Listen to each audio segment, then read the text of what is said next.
ছিল না। ছেঁড়া বলের ভেতর কাপড় ঢুকিয়ে প্র্যাকটিস করতো ছেলেটা। খেলার সময় একটু দৌড়দৌড়ি করলেই হার্টবিট তরতর করে বেড়ে যেত তার। ডাক্তার বলেছিল ফুটবল খেলা না ছাড়লে হার্ট অ্যাটাক হতে পারে। রাশিয়া পর্তুগালের খেলা খেলতে নামার আগে বছর 20 ছেলেটি জানতে পারে মৃত্যু হয়েছে তার বাবার। সেদিন ড্রেসিং রুমে কান্নায় ভেঙে পড়েছিল ছেলেটি। তবে পরে ওই ম্যাচেই ম্যান অব দ্য ম্যাচ হয় সে। একসময় ছেঁড়া জামা পরে স্কুলে যাওয়ার সময় যাকে ব্যঙ্গ সহ্য করতে হয়েছিল, আজ সেই ছেলে পৃথিবীর সবচেয়ে দামি ব্র্যান্ডের জামা কাপড় পরে। আজ সেই ছেলেটারই সম্পত্তির পরিমাণ প্রায় 8,000 কোটি টাকা। কিন্তু আজও সেই ছেলেটা প্রতিটা বড় অনুষ্ঠানে নিজের মাকে নিয়ে যায়। মাকে প্রতিটা অনুষ্ঠানে নিয়ে যাওয়ায় বান্ধবীর আপত্তি আছে শুনে তৎক্ষণাৎ নিজের বান্ধবীকে ছেড়ে দেয় ছেলেটা। এতটাই শক্তিশালী এই ছেলেটার শিকড়ের টান। হ্যাঁ, আপনারা ঠিক ধরেছেন, আমরা আজকের ভিডিওতে কথা বলছি ক্রিশ্চিয়ানো রোনাল্ডোকে নিয়ে। রোনাল্ডোর জন্ম এক গরিব পরিবারে। দুবেলা দুমুঠো ভাত জোগাড় করতেই রোনাল্ডোর বাবা হিমশিম খেতেন। ভালো জামা কাপড় কিনে দেওয়া তো দূরের কথা, তাই ছেঁড়া জামা পরেই স্কুলে যেতে হতো তাকে।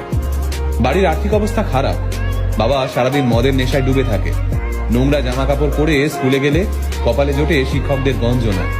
তাই কয়েকটা পয়সার জন্য খুব ছোট থেকেই সাফাই কর্মীর কাজ করতে থাকেন রোনাল্ডো।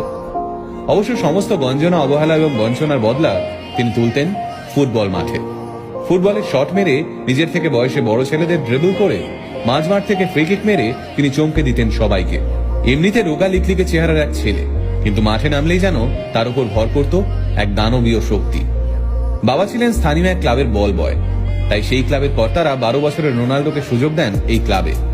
কিন্তু সে সময় অন্যান্য ছেলেদের থেকে তাকে প্রায়ই শুনতে হতো, এই দেখ ভিখিরি বল বয়ের ছেলে খেলছে।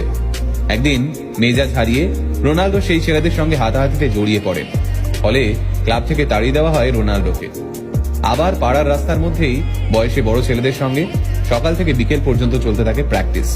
একদিন রাস্তায় এইভাবেই ফুটবল খেলার সময় তিনি নজরে পড়েন পর্তুগালের ক্রীড়া মন্ত্রণালয়ের এক সদস্যের।